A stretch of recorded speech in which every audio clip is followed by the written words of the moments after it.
Alrighty, got another game here with the new ban list. This time I am with the new retrofitted version of Nin the Pain Artist versus Saskia the Unyielding. I've actually run into this general quite a bit recently, and it's proved to be pretty problematic. I think it's gotten a lot stronger in the 30 life format, given the fact that it does massive damage to your opponent and is in all the aggressive colors. Of course, it's missing blue, which is unfortunate, but blue, I think, has gotten a little bit diluted in terms of power level. Losing mana drain is a huge blow, and blue is pretty dependent on the cheap accelerators, the cheap and broken accelerators to get a fast enough start to deal with pressure.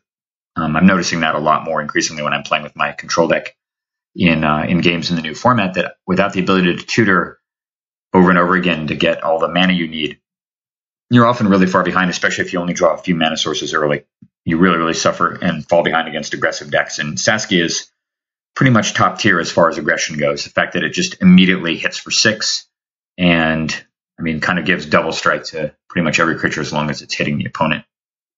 I've got Nin the Pain Artist here, which I actually didn't have to change a ton. I obviously lost the artifacts, I lost mana drain, but a fair amount of the ban list didn't actually hit this deck, so it wasn't as affected as things like Brea, which is a good thing, I suppose. You can see Trophy Mage has found her way back in, I think, in the aftermath of the bannings. A very keepable draw. Seat of the Synod was added as well, because I no longer have the Mishra's Workshop in here, since that was deemed certainly too strong for 1v1 play, and I pretty much agree with that.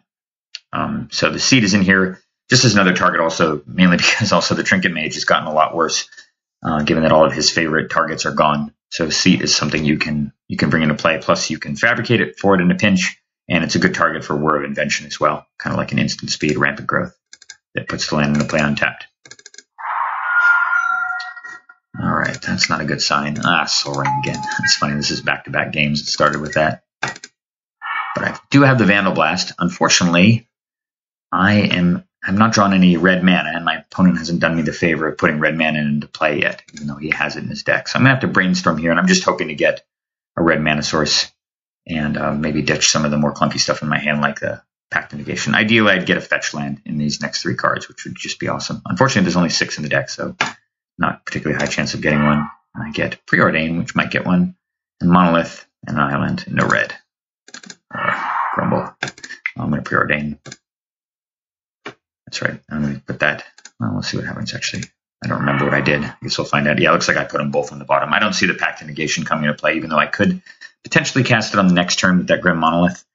And that would be setting me back a lot, because you don't want to be paying Grim Monolith mana during your upkeep on a Pact of Negation. That's not really what either card is for. I was just hoping to dig for red mana. Thirst will hopefully get me there. It's really nice to know that struggling against stupid Soul Ring draws is a thing of the past. I can struggle against other stuff instead. Survival. Hey, look, another ban card. And he throws Fleshbag Marauder in the graveyard. Kind of interesting, actually. I guess he's playing some sort of reanimator version of the Saskia deck, which makes sense. Although you normally see the Ghost Chieftain instead of Saskia and Reanimator. That doesn't include blue. All right, I'm just going to play the Trophy Mage because I actually have a very roundabout way of getting red mana with her. You can see the 3 targets in here. Two of them are quite strong, and 2 of them are mana, but one of them is Coalition Relic, so I'm definitely going to be grabbing that. And I know there's not too much to say about the rest of the deck. It hasn't changed a tremendous amount. I've added an Earthquake, for example, to have a little bit more sweeping, because I've noticed that the format has sped up quite a bit, given the fact that people recognize that 30 life leaves their opponents a lot more vulnerable than 40. I'm getting the Relic. Still have to wait to kill that stupid Soul Ring. 4 mana. What are you up to? All right. Guess that's fine. I don't get to see what he exiles, unfortunately. Yeah, it's hidden. He plays another land. Unfortunately, it comes into play tapped, so he can't use the Survival or anything. This is finally going to let me kill off that stupid Soul Ring. I can't attack. Sorry about the clicking of the mouse. I should be using my headset, but I couldn't get it to work with this laptop for some reason. It's getting horrible feedback. So just have to bear with the continuous clicking. Mimic Bat. All right. Wow, no mana. Well, that's pretty good for me. I don't see Mimic Bat mattering a great deal as long as I don't have the Trinket Mage die. Plus, I've got an Into the Royal for it if it gets scary. Oh, and then I draw Shackles, which is pretty gorgeous. I gave some thought to just shackling this guy right off the bat, but I didn't really see that as that much of a game plan. I'd rather shackle it when I have Nin active and going. So I'm just going to play Nin the Paint Artist here, since I've got a bit of a lull in the action, given that he's still stuck at 3. He can't really do all that much. Even if he plays the Saskia, I've got 3 islands and I can just steal it. I'd take a beating, of course, but I'd be able to steal it with the Shackles and then shoot it continuously and protect the whole arrangement with that Pact. Which I notice I've drawn again. Cast 3 visits. Not worth pacting that. Although it almost is. And then he plays Evolutionary Leap, which is quite a combo with Mimic Bat if you can get it running. I'm just glad that he did not have the ability to use Survival and get a Reclamation Sage when my guard was down. All right, Island's certainly handy. I'm just going to steal this guy right now, and I'm doing that, of course, because he's got Evolutionary Leap in play, and I need to do it when he's tapped out. Plus, he'll get infinite copies of his guy because of the Mimic Bat, which should be bad. And I've got enough mana to Into the Royal with Kicker here, too, which is quite nice. Hard to say which card needs to be destroyed, though, or needs to be bounced. And he plays Grim Monolith, which is obviously what he stole with my guy, given the fact it says owned by me. And that would have been Crypto Soul Ring for sure before. And then he says done. At the end of the turn, I'm just going to shoot his guy for 2. In response to that, he uses my Grim Monolith to cast Through the Breach. You can put any creature onto the battlefield. Given the fact that he's clearly playing some sort of reanimate or cheat creatures into play deck, and he's got 3 cards in hand, the potential for this card to just blow me out utterly is way too high. And, I mean, I guess you could get, if you had something like Bogart and Hellkite, I mean, there's a million things you could have here that would just be devastating. So I have to pact it, regretfully. I still get to draw the cards at least. I'm going to pay 5, just tapping down to the Coalition Relic. The rewind would have been so sweet if I didn't have to pack last turn. Probably would have sealed up the game. I get to attack before. Does Mana Confluence. And then he casts Sneak Attack while I'm tapped out, which is quite unfortunate. I could not rewind that. He still has 2 cards in hand. So during the end step, I'm just going to charge. All right. I'm going to cast Into the Royal on that thing. He pays 1 red. What is it? Grave Titan. Normally this would be no big deal, but Sneak Attack and Mimic Bat is a pretty disgusting combo.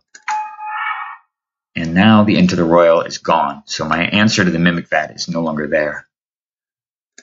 So it might have actually been a mistake to counterspell the Sneak Attack or to bounce the Sneak Attack. I was just super worried about him cheating multiple crazy things into play. But given the fact that he did have green mana or red mana available to activate it, I probably should have just killed the Mimic Bat here instead of the Sneak Attack.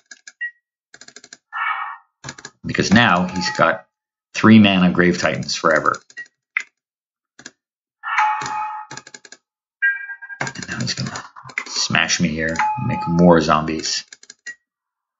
So I block. My intention is to just unload and completely blow his guy away here, shooting it for a total of looks like 5, because I need to draw an answer right now. I mean, I'm going to get overwhelmed by these zombies super quick. So he sacks his guy in response to me blocking it. Not sure about that. And he reveals a Viscera Seer. And I guess in his estimation, the fact that he just has a Viscera Seer and no additional gas, even though he's got 6 zombies and the ability to mimic that, even more of them into play. I mean, he gets 4 every turn because it's got haste. And I would die to that within just a couple of turns. He just scoops. I'm not really sure why. And it's a bit of a shame, actually, because I think that this game was unfolding to be really, really interesting. I don't think my opponent was nearly out of it, even though I was about to draw 5 by killing his creature. And I would have the ability with 1 more island to steal the Grave Titan before it could attack me, which is of reasonable value because I can then shoot Nin. I can shoot it with Nin for a whole ton of cards and just probably pull far enough ahead that I'd be able to handle the zombies. But it would be sketchy no matter what. And if I didn't draw an answer relatively quickly, it could be the end of the game. But I don't know. Maybe he just conceded because he didn't feel the Viscera Seer was going to do enough. I'm not really sure. The thing is, actually, I guess I couldn't really steal the Grave Titan because as long as he keeps green mana untapped, he can just use Evolutionary Leap. But whatever. Maybe he had to go. Either way, it kind of spoiled the finale of what was a cool game. But I felt like this game was cool up to that point and was probably worth recording, even if it wasn't the highest quality offering. But I've got lots more to come, at least 11 or 12 more games, so there's plenty more on the agenda for you guys to enjoy. See you soon.